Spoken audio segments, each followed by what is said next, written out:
After getting yourself registered, आपको pan which is one of the permanent account number, it is a identification number given by the income tax department, so that आपकी जो सारी income है वो Ministry of Finance के पास, माने the income tax act, income tax department के पास register हो जाए आपका business, and whatever income you get, it is transparently taken or transparently seen by the income tax department, जिसके लिए आपको PAN की registration कराना जरूरी हो जाता है.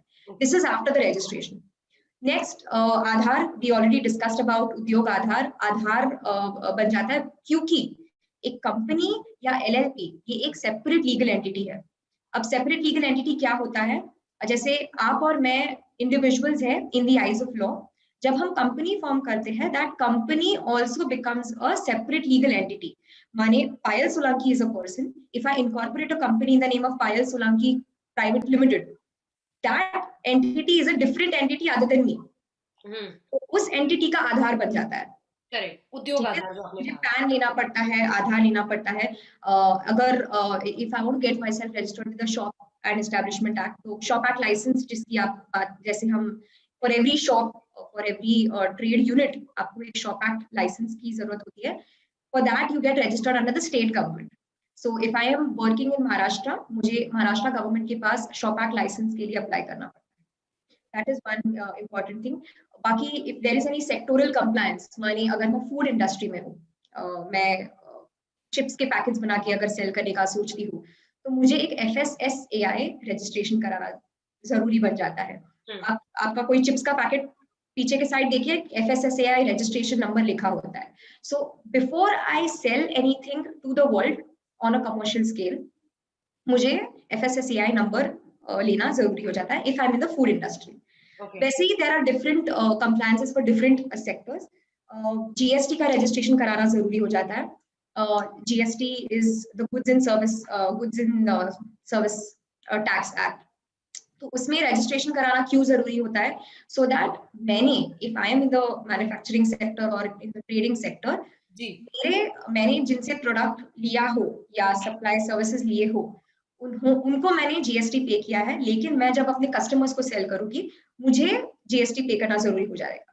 सो इन दैट केस मुझे क्रेडिट अवेल करने के लिए, माने दोनों जगह पे तो मैं जीएसटी पे नहीं करूंगी.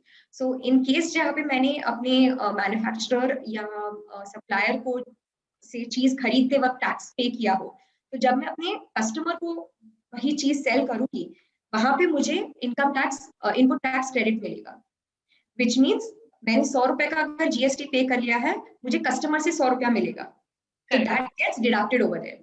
तो ये क्रेडिट अवेल करने के लिए मुझे जीएसटी का रजिस्ट्रेशन कराना जरूरी होता है. However, अगर मेरा एनुअल टर्नओवर 40 लाख से एक्सीड नहीं हुआ है in my last year, GST registration is not compulsory. Okay.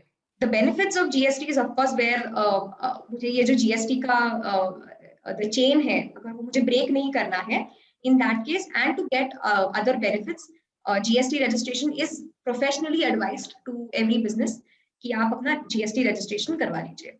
Okay. Otherwise 40 lakhs का turnover ना हो तो it's okay to not get yourself registered. You can always start your production, your distribution or your selling और supply, जो भी है आप अपने services या goods सेल करना स्टार्ट कर सकते हैं even while you're not still registered with the government as a startup. The reason I'll tell you, in some cases ऐसा भी हो सकता है कि आपका registration clear ना हो, से आपके documents clear नहीं है या for some reason or the other आपका registration नहीं हो पाता है as a startup. उसका ये मतलब नहीं कि आप business करना बंद करें, आपका धंधा तो वैसे ही चलना है. हम as a startup क्यों आपको registration करवा रहे हैं is because there are certain benefits that are given by the government to you as a startup. Doesn't mean आप आपका business रुकाए जब तक आपका registration ना हो.